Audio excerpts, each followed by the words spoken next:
Today I am sharing how to make a heart-shaped doily garland.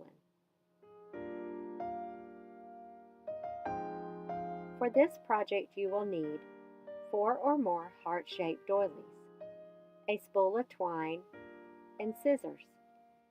To begin, make sure you have all the hearts you will need for your garland.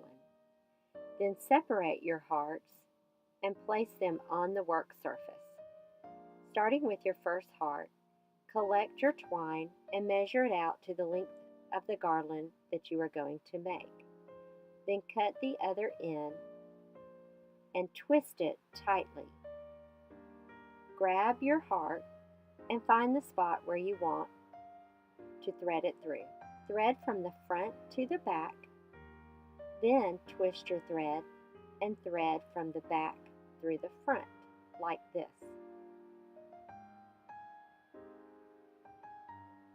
Continue this process for each heart, adding as many hearts as you would like for your garland. Remember to measure from one side of the heart to the other, the perfect spot that matches on each side. And also remember to twist your thread tightly before you thread it from the front to the back and then from the back to the front.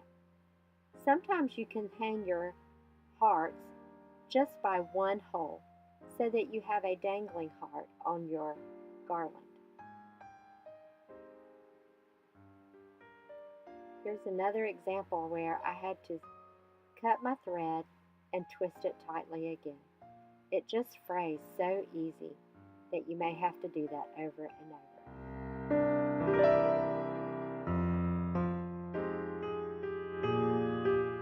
Once finished, hang your heart doily garland anywhere, like your mantle, a bench, furniture, or mirror. Or you can give it as a gift for Valentine's Day. If you enjoyed this video, please like and subscribe, or visit me at lifeonsummerhill.com.